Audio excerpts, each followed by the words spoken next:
Your career can only be as good as your network. So how do stage managers get started building a network and making connections? My name is Kent, and this is your half-hour call. Company, this is your half-hour call. Half hour, please. Half hour. Thank you. What is up, friends, and welcome back to Half Hour Call. Today we are sitting down with Broadway and corporate events stage manager Matt Stern. Matt has worked on some of Broadway's most iconic and memorable shows, including Finding Neverland, Spider-Man: Turn Off the Dark, Wicked, Phantom of the Opera, and so many more. He's also worked events for huge names such as Google and Toyota. He is also the founder of the Broadway Stage Management Symposium, which happens to be the sponsor of today's episode, but more on that later. For now, let's dive on in. All right, well, hi, Matt. Thank you so much for joining me today and for coming on the show to talk to us all about networking and how it can make a huge difference in building a career as a stage manager. It's my pleasure, Kent. Thanks for having me here.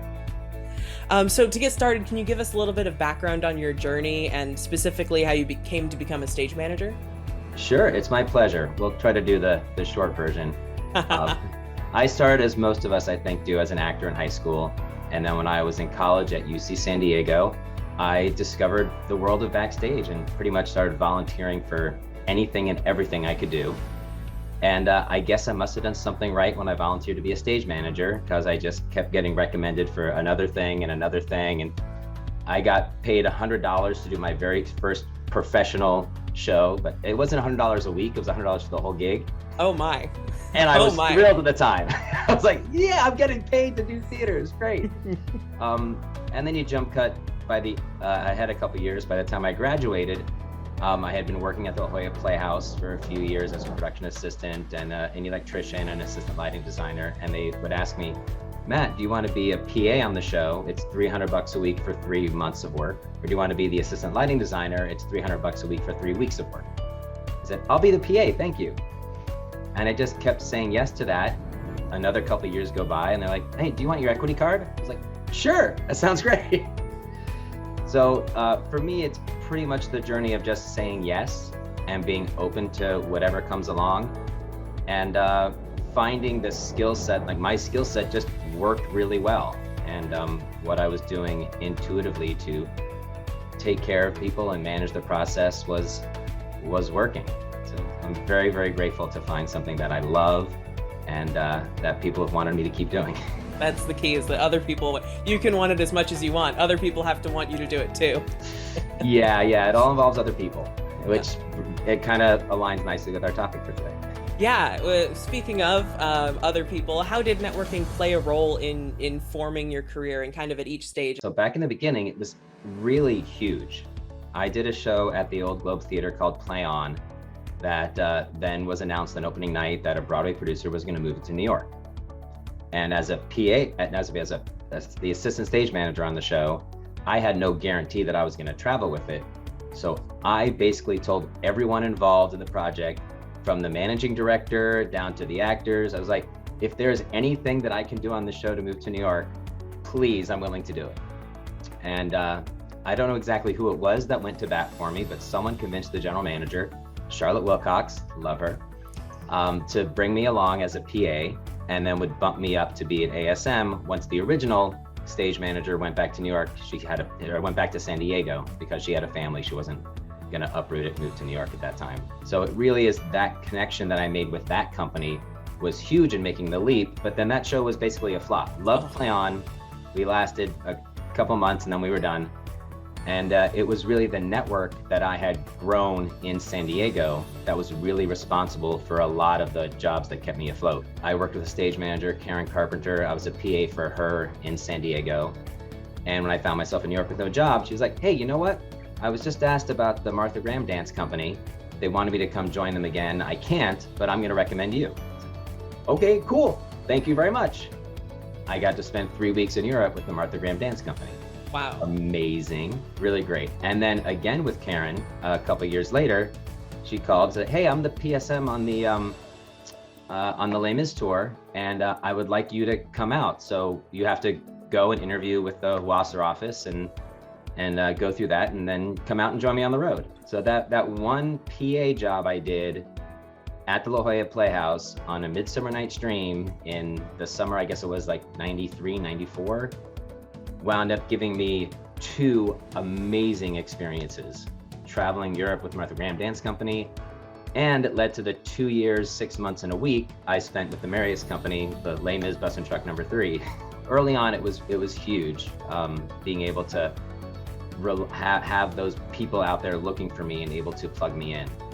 And as I go through later on, that relationship I established with Charlotte Wilcox and that general manager's office was huge in getting me involved in Greece, both on the road and then New York, and Chicago, which I subbed on a little bit. And then years later, in order to come off the road with Les Mis, it was Charlotte Wilcox's office that was the GM for the Full Monty. And I called up and I said, hey, I would love to be a part of the Full Monty, and I've been looking for a way to get off the road. She's like, okay, Matt, we know you. That's great. We'll pass it along. So the relationships are so key. And one of the great little stories I love, if anyone remembers the Edison Diner, beautiful diner in Midtown, right in Times Square, where everyone would get the best matzo ball soup in the world. I was doing Mandy and Patty's concert and called to Ira. He was doing a show across the street, and I was like, hey, Ira, what are you doing? You want to have dinner? He's like, sure, I'm having dinner with my team. Let's meet at the Edison. So we're just chatting there, and he's like, hey, what are you doing after Mandy Patty? I was like, I don't know yet. He's like, well, my wife's looking for an assistant for Death of a Salesman, so I'm gonna give her your info, and maybe that'll work out. I was like, okay, great. So all the people she already had in mind for it were busy. So I met with Jill. We had a nice chat out in Brooklyn. And she was like, all right, great, let's do this. I was like, I am the happiest fourth choice ever. And the irony in how this plays out with networking is I wasn't in her sphere. I wasn't in her orbit, had no idea this job was even available. It's just having lunch with the right person at the right time and having those contacts and the people who are willing to go to bat for you. I think we should back up for a second, because when we talk about networking, I think we should clarify that it's not just necessarily like dropping your resume off at a stage door or cold calling or cold emailing someone, because what you're saying, it sounds like a lot of the networking opportunities that you had sort of presented themselves to you and you just said yes, instead of actively necessarily seeking out a connection of some sort. Would you say that that's correct? Or how? Yes. What ratio would you say was sort of happenstance networking versus sought out specific networking? Well, I like to think of networking, as I redefine it for myself, as relationship building. Networking, I think in general, has a negative connotation, that you think networking and it's like, oh, that's kissing ass, or can we say that? I guess it's a podcast, we can say yeah, that. It's fine. You can say whatever you want. All right. I'll try to keep it PG-13. Or it's, getting people to like you or inserting yourself. And it really is, just to reframe it, it's relationship building. So everyone you meet, everywhere you meet them, is essentially networking. So in that way, you're kind of always networking and yet never networking. It's just be yourself and be who you are, and the connections will happen. But as far as what I think is the real point of your question, how do you do it and get your name out there when you're sitting there going, what do I do? How do I find a job? Those ideas about dropping off your resume at the stage door, seeing if you can observe a stage manager or have a coffee, those are great ways to introduce yourself. I am on the board of directors of the Stage Managers Association, and I think the SMA and their membership directory provides a lot of opportunities for people to reach out and make connections. The online communities that we've all established throughout the pandemic and You're the Stage Manager allows people to interact in a way, and even though your avatar is maybe this small and you're not face to face, you still develop relationships. So from the time that you start in school, those people, I also teach at SUNY Purchase, I tell my students, this is your cohort. These aren't your competition. You all together are the people, when you need an assistant, you're gonna hire this person. And when that person can't do a job, they're gonna recommend somebody else. So it is about building that cohort, building that network. When I first started coming up in New York, there was a group of us that started getting together at Gallagher's for like a Thursday night stage manager drink night, curated by the amazing, rest in peace, Craig Jacobs. And it was so wonderful to just be able to connect and build relationships. And some of my best friends to this day come from that period of my life. And you could always tell when someone was a little out of sorts. They would arrive and they'd start handing out their business card, or would start asking for work, or who's looking for work. And you don't need to do that. You just need to be you and build the relationships. And that is where it all really coalesces and then aligns with how my story developed, which is you develop good relationships and then everything naturally builds out of that. Going into it thinking this networking connection is going to get me a job, kind of, I feel like you can smell that from a mile away and it's kind of off-putting, versus I always am like, what can I learn from this person? Would you feel like that's a way that someone should reach out, or a foothold in, at least, to start building those relationships? Yeah, there's that great period of time in your life when you're a student or you're a recent graduate, and I like to call it, you play the student card, where you can be like, yes, I would love to talk with you about your career and what you're doing and your path and your journey and how you work. And that plays really well during those times when you're a student, or, you know, I recently graduated. And then it becomes like this weird vacuum where it's like, it's kind of like being back in school. It's like, how do I make friends? You know, how do you make friends? Well, when you're in school, you're in classes with people, you have things in common, you have things to talk about, and then you graduate and you're like, what happened? So in that way, for me, I kind of use the metaphor, it parallels like dating. And so I think about relationship building, and when you're meeting someone, it's just get to know them. Don't work too hard on that first date, right? If you really want a relationship, it's about asking questions and listening and being curious, sharing, finding commonalities, finding, you know, even finding differences. Oh, you do that. Oh, I do this. Oh, that's interesting. Have you ever, I remember this time, or what do you think about? And it doesn't even have to be business related, right? It can be, It can be simply, I love Survivor. I really have never seen Survivor. You know, well, what's it about? Tell me. And have that kind of conversation. That's where those relationships get built. And as a stage manager, at least when I'm looking to work with someone, it's those hard skills that you learn in school. I think those are just a given. I'm not looking for someone who is really good at you know, spreadsheets or knows FileMaker or that kind of stuff. I'm looking for someone that I want to get along with, that I enjoy being with, that I can trust, and that I'll be happy hanging out with for 16 hours a day. That's where I feel that what you said kind of aligns with that. Just build relationships. And I think I do use that metaphor of dating because it feels apropos. If you're looking for a one-night stand, it's not going to work, right? You want a relationship that's going to last. So you build that on strong foundation. Because what you don't know is that people talk, people mention other people, and you know, your name gets mentioned. You know, if your ears are burning, there's a reason. Someone's having a conversation, and you are in that.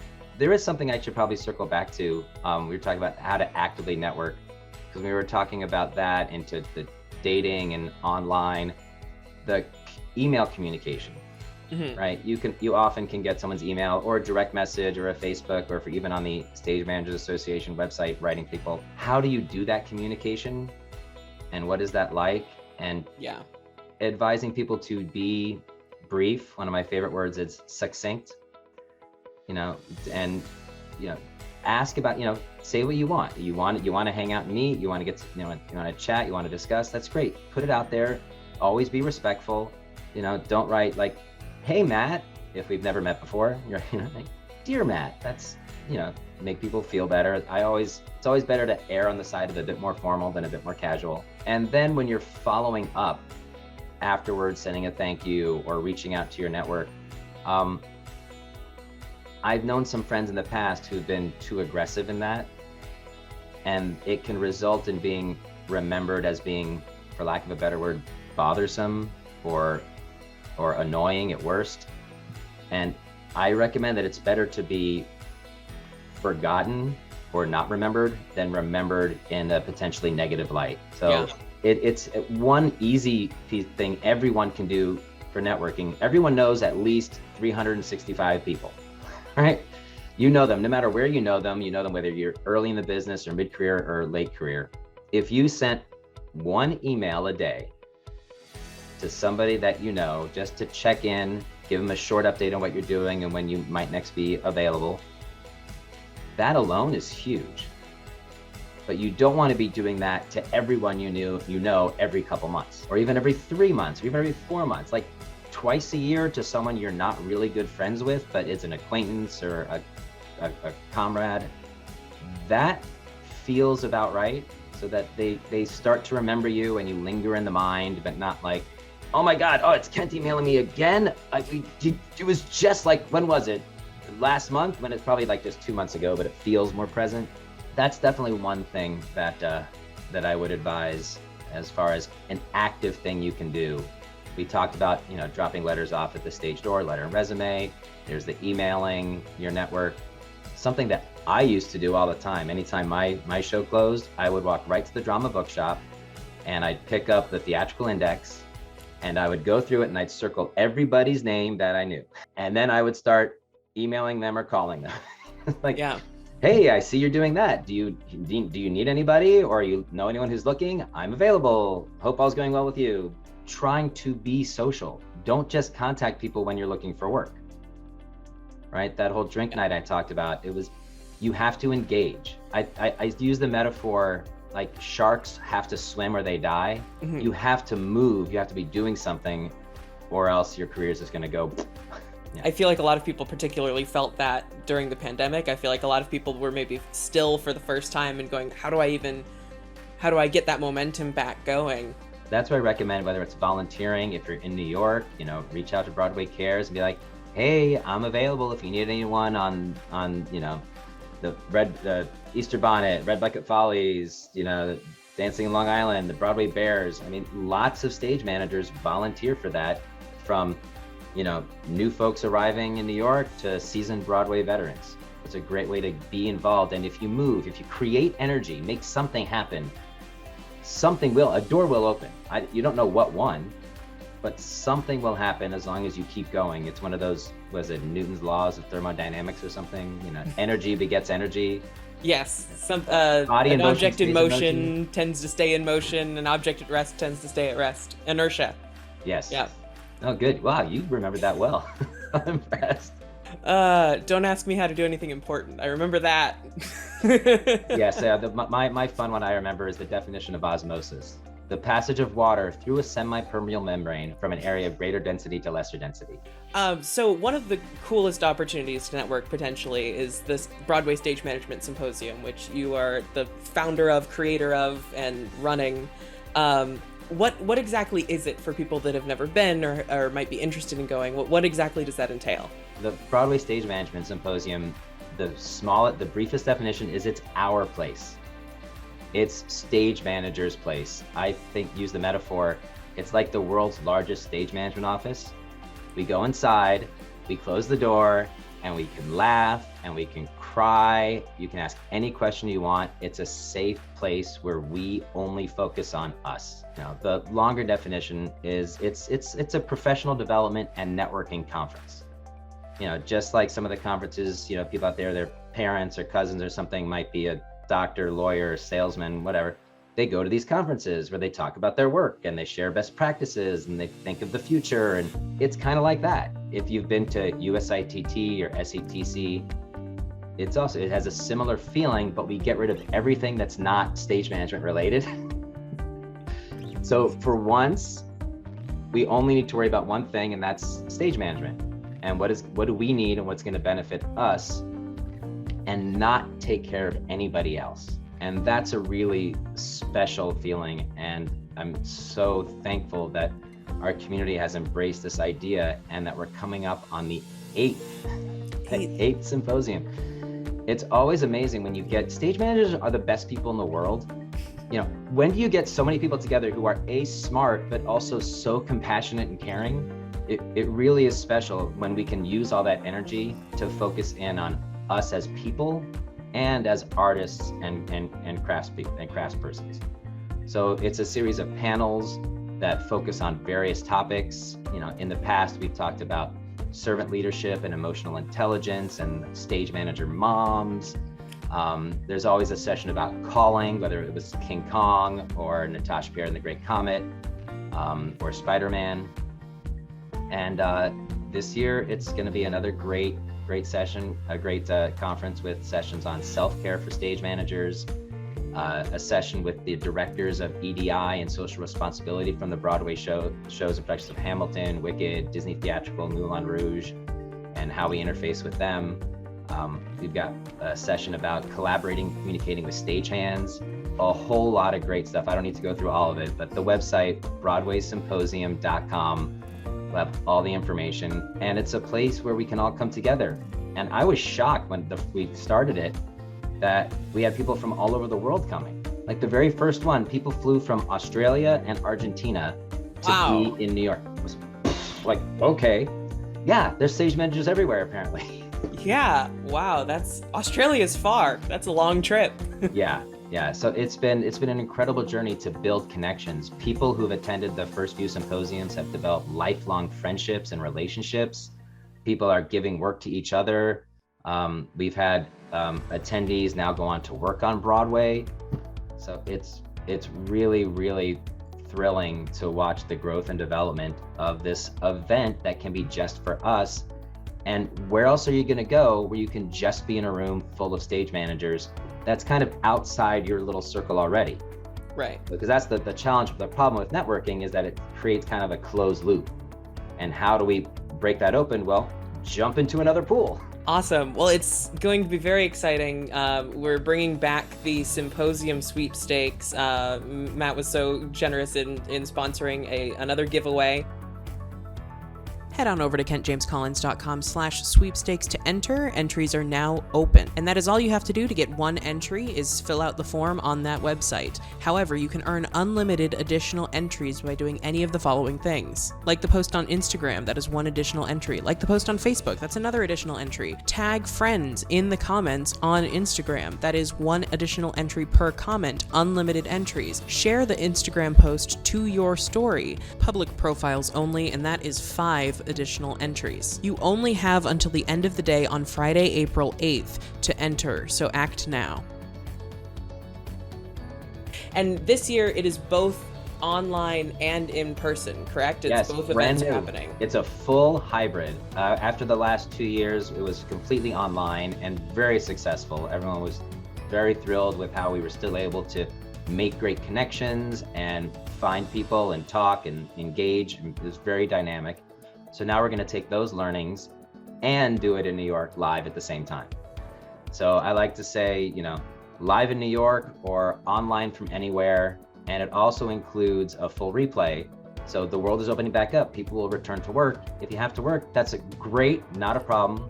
Log on when you can, log off when you need to, and you get full replay access for over 5 weeks to catch up on all the great content. That's fantastic. Yeah. So details for all of that will be in the description below, along with links to the Symposium website itself. But yeah, it's very exciting to bring this back again. It's I think it's great that there's accessibility from anywhere and the opportunity, even though it's able to be brought back in person. I think that's so great that it's able to be accessed from anywhere. That's really fun. Yeah, the challenge with live in New York for people is always the housing and travel, which is so much more than the conference. Right. And not everyone can do that.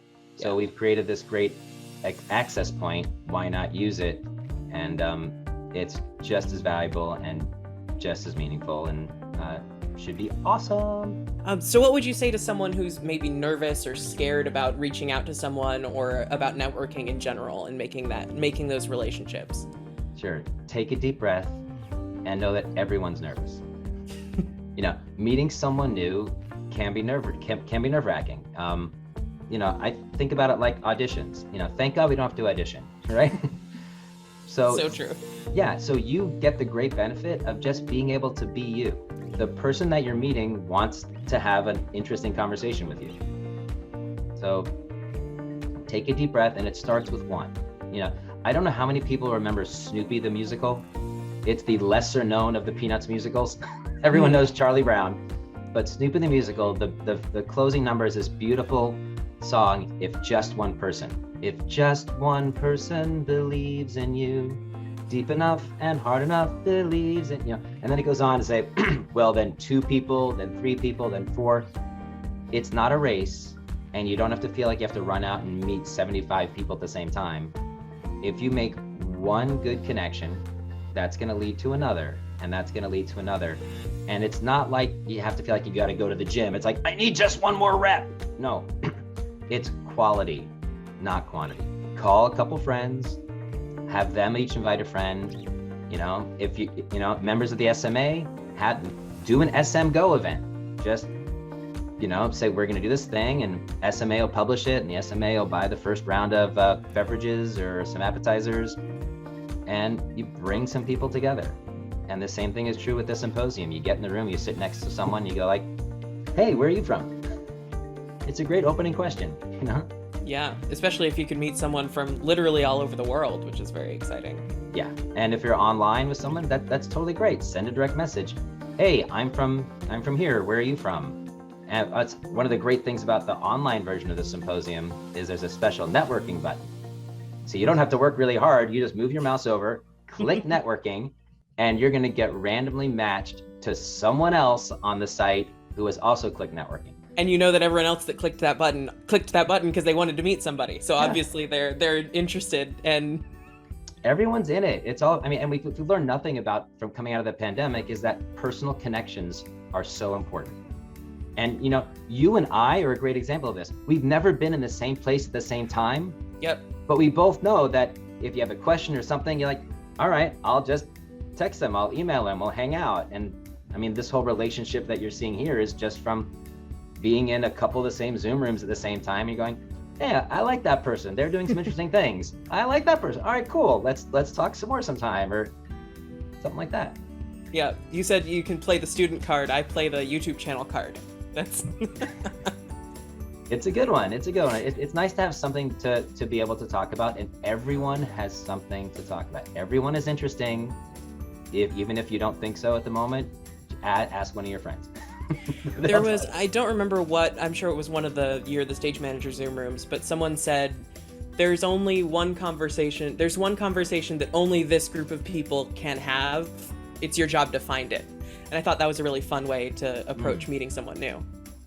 If you're just interested in the other person, you don't have to work hard. Just be curious, and things will happen. Well, thank you so much, Matt, for joining me today to talk all about networking. And thank you so much for watching, liking, commenting, and subscribing. My name is Kent, and this has been your half-hour call. Find the perfect gift for the stage manager in your life at the Half Hour Call store. Now with free shipping on all domestic orders. New products added frequently. Visit KentJamesCollins.com/store to shop now.